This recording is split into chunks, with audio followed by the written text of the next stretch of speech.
Pemirsa, apa kabar? Saya Jonathan membawakan Warta Berita PTS tanggal 9 Oktober. Kelompok radikal Palestina Hamas melancarkan serangan terhadap Israel tanggal 7 pagi, menewaskan lebih dari 600 orang. Perdana Menteri Israel Benjamin Netanyahu mengumumkan bahwa Israel telah memasuki kondisi perang dan secara resmi menyatakan perang terhadap kelompok Hamas. Sementara itu, Amerika memerintahkan pengiriman kapal induk paling canggih untuk membantu Israel. Suara ledakan rudal yang dicegah sistem pertahanan udara bergema sepanjang malam. Kelompok radikal Palestina Hamas melancarkan serangan ke Israel pada tanggal 7. Pada hari kedua belah pihak melakukan serangan udara dengan rudal. Serangan ini menyebabkan lebih dari 600 orang meninggal dan lebih dari 2.000 orang terluka di pihak Israel. Usai rapat keamanan kabinet tanggal 8, Perdana Menteri Israel Benjamin Netanyahu resmi menyatakan perang terhadap Hamas.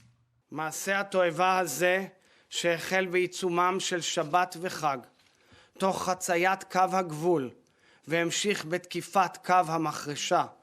Kementerian Kesehatan Palestina menyatakan serangan balasan Israel telah mengakibatkan lebih dari 400 orang tewas dan 2.300 orang terluka.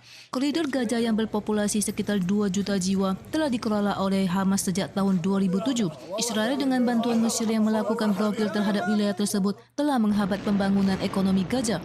Duta Besar Palestina untuk PBB dalam rapat tertutup Dewan Keamanan PBB menyatakan kebijakan Israel merupakan serangan terhadap kemanusiaan.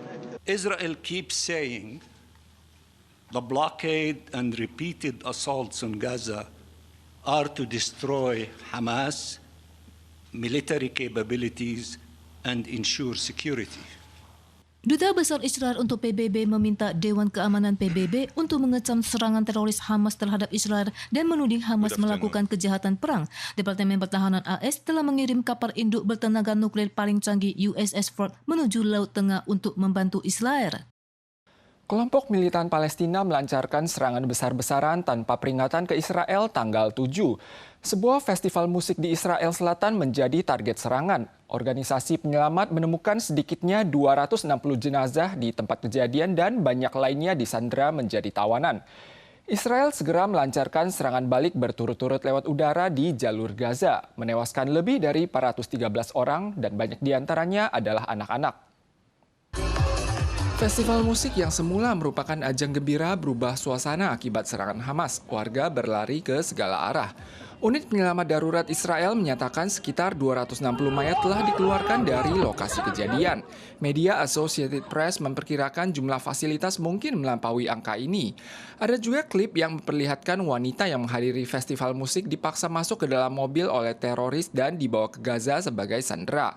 Juru bicara Hamas mengklaim ada lebih dari 100 sandera Israel yang ditahan di Gaza, termasuk perwira tinggi militer. Israel segera melancarkan serangan balik. Menurut statistik terbaru Palestina, jumlah korban jiwa mencapai 413 orang, 78 diantaranya merupakan anak-anak. Bentrokan terjadi antara Israel dan kelompok militan Palestina. Presiden Amerika memerintahkan dukungan untuk Israel.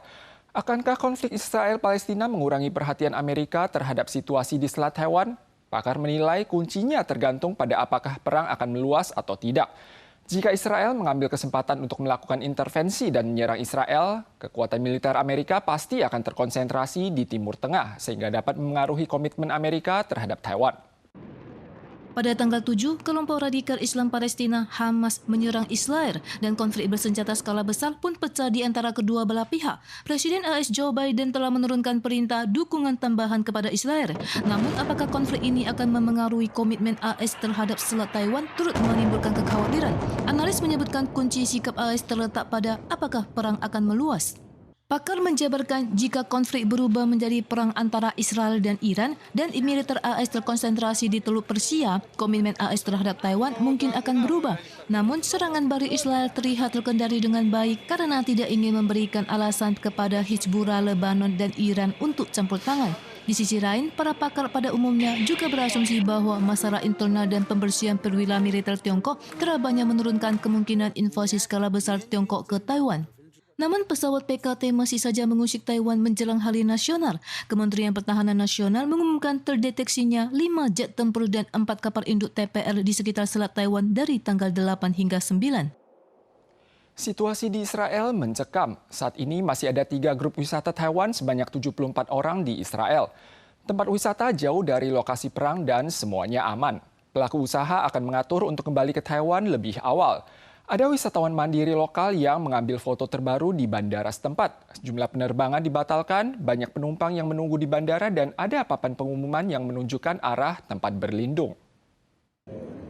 Papan pemberitahuan bandara menunjukkan banyak penerbangan internasional telah dibatalkan. Semua penerbangan di Bandara Internasional Tel Aviv, Israel terganggu oleh ketegangan serangan Hamas.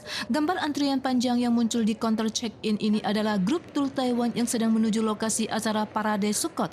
Jadwal kepulangan mereka telah dimajukan karena situasi perang.